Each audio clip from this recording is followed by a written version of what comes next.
నమస్తే. ఇన్నాళ్ళు నన్ను సపోర్ట్ చేస్తూ, ఎంకరేజ్ చేస్తూ మీ ప్రేమని నాకు అందిస్తున్న ప్రతి ఒక్కరికి కృతజ్ఞతలు. అలాగే ఈ వీడియో కూడా ఖచ్చితంగా మీకు ఉపయోగపడుతుంది. లైక్, షేర్ అండ్ సబ్స్క్రైబ్ చేసి మీ సపోర్ట్‌ని నాకు అందించండి. అలాగే ఈ వీడియో పట్ల మీకున్న అభిప్రాయాన్ని కామెంట్ సెక్షన్‌లో కామెంట్ చేసి తెలియజేయండి. ఇప్పుడు వీడియోని చూద్దాం. నమస్తే. Welcome to our channel. నేను కుప్పా పద్మిని. ప్రస్తుతం మనతో పాటు ప్రముఖ ఆధ్యాత్మికవేత్త, ఆస్ట్రోన్యూమరాలజిస్ట్, ఎనర్జీ వాస్తు స్పెషలిస్ట్, శ్రీ విద్య ఉపాసకులు శ్రీమతి జయప్రద గారు మనతో పాటు ఉన్నారు. మాట్లాడదాం. జయప్రద గారు నమస్కారం అండి. నమస్తే అమ్మా, శ్రీమాత్రే నమః. బాగున్నారా? బాగుందమ్మా. జయప్రద గారు నక్షత్రాల గురించి చెప్తూ ఉన్నారు. ఉత్తరాషాఢ ఉత్తరాషాఢ నక్షత్రం ఎలా ఉంటారు? ఈ ఉత్తరాషాఢ నక్షత్ర జాతకులు ఏమేం చేయాల్సి ఉంటుంది అనేది ఒక్కసారి మీ ద్వారా. తప్పకుండా. ఉత్తరాషాఢ నక్షత్రం అనేది చాలా చాలా మంచి నక్షత్రము. చాలా శుభమైన నక్షత్రం. చాలా విధంగా చెప్పాలి అంటే ఈ నక్షత్రం అన్ని విషయాల్లో అన్ని విధాలుగా చాలా మంచి వాళ్ళకి దినదిన అభివృద్ధిని ఇచ్చే నక్షత్రం వావ్! అన్నమాట. వావ్! అంటే డే బై డే గ్రో అవుతుంటారు ఈ నక్షత్రం పుట్టిన వాళ్ళు.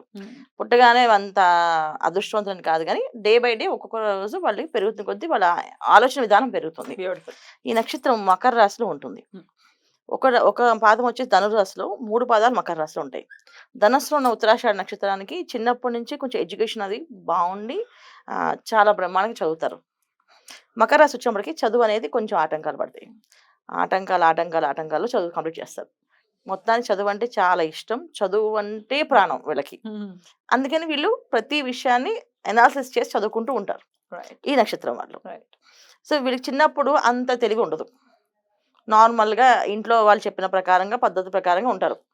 పెరిగిన కొద్దీ ఆ తెలివితేటలు వస్తూ ఉంటాయి వీళ్ళకి.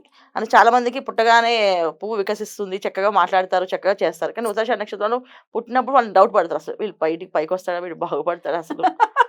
వీడేమైనా సాధిస్తాడా లైఫ్‌లో? అంత అమాయకంగా ఉంటారు. అమాయకం కాదు. హ్మ్. ఒక ధోరణ వాళ్ళది. అదొక ధోరణిలో ఉంటారు. అంటే హ్మ్. ఇది ఎందులో పడితే అందులోనే ఉంటారు. పిల్లలతో ఆడుకుంటారట. చిన్న పిల్లల్ని తీసుకుంటే మనం ఆటలో పడ్డారనుకోండి, ఆటలోనే ఉంటారు. భోంచేయాలని, నిద్రపోవాలని ఆలోచించరు. అలా వాళ్ళతో ఎన్ని రోజులైనా ఆడేస్తుంటారు అలాగా. రాత్రి మనం తెచ్చుకోవాలి పిల్లల్ని. లేకపోతే ఉండిపోతారు వాళ్ళు. తెలీదు. అలాగా. కొంతమంది పిల్లలు నిద్రపోతుంటారు. అసలు లేవరు. అలా పడుకుని ఉంటారు. ఎంజాయ్ చేస్తుంటారు లైఫ్‌ని. టైమ్ పాస్ చేస్తుంటారు. అసలు మైండ్‌లోకి ఏమి ఎక్కించుకోరు. అరే చదవాలి కదా! ఎగ్జామ్ ఉంది కదా! చదవాలి ఎగ్జామ్ ఉంది కదా! అని అప్పుడు పుస్తకం తీసి చదువుతారు. ఇలాంటి సిట్యుయేషన్స్ అన్నమాట. సో వాళ్ళు ఇంత బాగా ఉంటారు, బావుంటారు అనేది చిన్నప్పుడైతే ఉండదు ఎవరికీ. ఆలోచనలు పెద్ద అవుతున్న కొద్దీ వాళ్ళ మానసికమైన స్థితి కొంచెం బాగా స్ట్రాంగ్ అవుతుంది. ఇంకా బాగా చెప్పాలంటే 30 ఇయర్స్ వచ్చిన తర్వాత వాళ్ళ బ్రెయిన్‌లో అన్ని ప్రతి విషయాన్ని వాళ్ళు అనాలిసిస్ చేస్తారు. సూపర్ అనాలిసిస్ చేస్తారు వాళ్ళు. ఓహ్!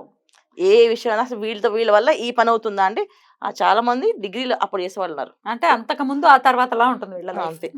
30 ఇయర్స్ తర్వాత చాలా బాగుంటుంది. 30 ఇయర్స్ బిలో నార్మల్‌గా ఉంటుంది.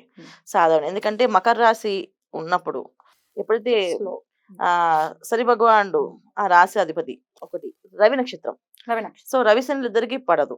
ఒక జాతకంలో లగ్నం బలం కనుక వీళ్ళకి లగ్నాల్లో మంచిగా పవర్ఫుల్ గా పడకపోతే చాలా ఇబ్బందులు. అంటే మాట సరిగా రాదు, చదువు సరిగా సాగదు, వివాహాలు సరిగా అవ్వవు, అవి అయినా నిలబడవు. చాలా మంది 2, 3 వివాహాలు చేసుకునే అవకాశం కూడా ఈ ఉత్తరాషాఢ నక్షత్రంలో ఉంది. సో ఎందుకంటే వాళ్ళ మెచ్యూరిటీ లెవెల్స్ ఎదుటి వాళ్ళకి అర్థం కాక వీళ్ళు వదిలేస్తుంటారు. ఇలాంటి జరిగే విషయాలు ఈ ఉత్తరాషాఢ నక్షత్రానికి ఎక్కువగా ఉంటాయి. మెయిన్ ఏంటంటే పవర్ఫుల్‌గా నక్షత్రం ఇది. బాగా ఆలోచించే శక్తి. పిల్లలు, ప్రాణం, ఇల్లు, వాకిలి అంటే ఇష్టం. ఇందులో ఆడపిల్లలు ఉత్తరాషాఢ నక్షత్రంలో వాళ్ళకి చిన్నప్పటి నుంచి ఒక అటాచ్‌మెంట్‌తో పెరుగుతారు. తండ్రితోటో, తల్లితోటో వాళ్ళతోటే మాట్లాడతారు ఏ విషయమైనా. మిగతా వాళ్ళతో పంచుకోరు. వాళ్ళతోటి ఏ విషయం డిసైడ్ చేయరు. పెళ్ళైన తర్వాత భర్త. లేకపోతే భర్త కాకపోతే పిల్లలు. చాలా మంది భర్త అనుకూలంగా ఉండదు. కొంతమంది జాతకం ఇబ్బంది ఉన్నప్పుడు భర్త సహకరించరు వాళ్ళకి. అప్పుడు వాళ్ళు పిల్లలతో పంచుకుంటారు. పిల్లలతో ఉంటారు. సో ఆడవాళ్ళు ఈ నక్షత్రం వాళ్ళు పర్వాలేదు. మగవాళ్ళకి సక్సెస్ కెరియర్ వీళ్ళు సాధిస్తారనేది 30 ఏళ్ళు. ఆ తర్వాత వీళ్ళు సాధించడం అనేది మామూలుగా ఉండదు. అసలు ఇలాంటి డిగ్రీస్ చేసేస్తారంటే మామూలుగా అలా డిగ్రీస్ అన్ని అలా చేసి పడేస్తారు. అది ఒక 6, 7 డిగ్రీలు చాలా మంది 30 ఇయర్స్ బాగా చదువుకుంటారు. బాగా చదువుతారు. Very good. సూపర్. మరి అయితే ఎట్లాంటి ఫీల్డ్స్ వీళ్ళకి బాగా సూట్ అవుతాయి అనుకోవచ్చు? ఎక్కువ వీళ్ళకి రైటర్స్‌గా బాగా అవుతుంది. ఎందుకంటే వీళ్ళ మనసులో ఉండే విషయాన్ని, భావాన్ని వాళ్ళు ఎక్స్‌ప్రెస్ చేయలేరు. ఎందుకు అంటే రీజన్ రవి నక్షత్రం. సో రవిని మనం ఎలా పోలుస్తాం అంటే మిరియం గింజతో పోలుస్తాం. సో మనం మిరియాలు తినగానే కారం ఉండదు. అది గొంతులోకి వెళ్ళాక నెమ్మగా మంట మొదలుపడుతుంది. అదే మిరపకాయ తిన్నాం అనుకోండి కయ్య అరుస్తాం గట్టిగా. అవును. సో వీళ్ళ కోపం అనేది మనసులో ఉంటుంది, బయటికి రాదు. లోపల లోపల ఆ కోపాన్ని వాళ్ళు దిగమింగుతూ అవసరమైనప్పుడు దాన్ని ఒకేసారి బర్స్ట్ చేస్తారు. అమ్మ బాబోయ్! అదర్‌వైజ్ వాళ్ళు బాగా ఓపిక ఎక్కువ, సహనం ఎక్కువ వీళ్ళకి కరెక్ట్. చెప్పాలంటే. సరే ఆ సహనాన్ని కోల్పోయిన రోజున వాళ్ళ విశ్వరూపం చూసామంటే ఇంక జీవితంలో మళ్ళీ వాళ్ళ జోలికెళ్లరు. ఈ ఒక్క పాయింట్ చాలండి. నాకు అత్యంత సన్నిహితులున్నారు ఈ నక్షత్రంతో. ఓకే. ఈ ఒక్క పాయింట్‌తో జేబులు లేవు గానీ ఎగ్జాక్ట్‌లీ జయప్రద గారు. కరెక్ట్‌గా చెప్పారు. సో ఆ! అది ఈ నక్షత్రంలో ఉండే మెయిన్. అందుకని జాగ్రత్తగా వీళ్ళని చేస్తే చాలా విశ్వాస పాత్రులు మళ్ళీను. వీళ్ళకి నమ్మకం అప్పచెప్పామంటే, వీళ్ళు ఒక మాట ఇచ్చారంటే చచ్చే వరకు ఆ మాట మీద కట్టుబడి ఉంటారు. హ్మ్. ఆ మానసిక స్థితి వీళ్ళకి అలాంటిది. హ్మ్. అందుకే వీళ్ళు ఎక్కువ రైటర్స్, వీళ్ళ భావాల్ని రాస్తుంటారు పుస్తకాలు. కోపం వస్తే ఒక 10, 20 పేజీల పుస్తకాలు రాస్తారు. చదివితే ఆ భావాలు చదివితే ఒక సినిమా తీసేయొచ్చు. ఇంత భావాలున్నాయి, ఇంత బాధ ఉందా అనేసి. సో ఒక మనిషిని చూసి ఆ మనిషి మీద రాస్తారు వాళ్ళు. రైటింగ్ అలాంటివి స్కిల్స్ బావుంటాయి. చాలా ఎక్కువ హ్మ్. బావుంటుంది.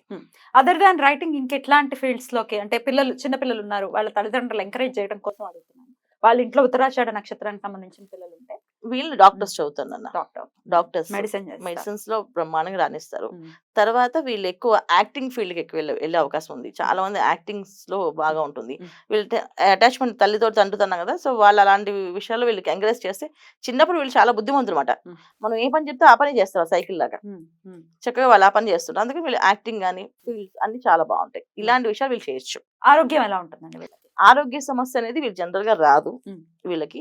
ఒకవేళ వస్తే హార్ట్ సంబంధించిన విషయాలు వస్తాయి. హ్మ్. అంటే హార్ట్ స్ట్రోక్స్ గానీ, కొలెస్ట్రాల్ ఫార్మ్ అవ్వడం గానీ, బ్లడ్ కొలెస్ట్రాల్ గానీ. సో వాకింగు, వ్యాయామం అన్నీ వీళ్ళు చేస్తూ ఉంటే సెట్ అవుతుంది. జనరల్‌గా డిసిప్లిన్ మనుషులే. ఆహారాల విషయంలో వీటిలో చాలా నియమాలు, పద్ధతులు ఉంటాయి వీళ్ళకి. హ్మ్. అలా నియమం, పద్ధతి లేకుండా తినరు. ఎందుకంటే వీళ్ళకి పెద్దవుతున్న కొద్దీ వీళ్ళేంటంటే శాస్త్రీయతని బాగా గౌరవిస్తారు. ఆ సాంప్రదాయాల్ని బాగా గౌరవిస్తారు. అలా బతకాలి అనే ఆలోచన వచ్చేస్తది. ఎలాంటి ఫీల్డ్‌లో ఉన్నప్పటికి కూడా వాళ్ళు ఈ ఫీల్డ్‌కి ఎక్కువ ఇంట్రెస్ట్ చూపించి, సో చాలా మంది జ్యోతిష్యం చదివే వాళ్ళు కూడా ఉన్నారు.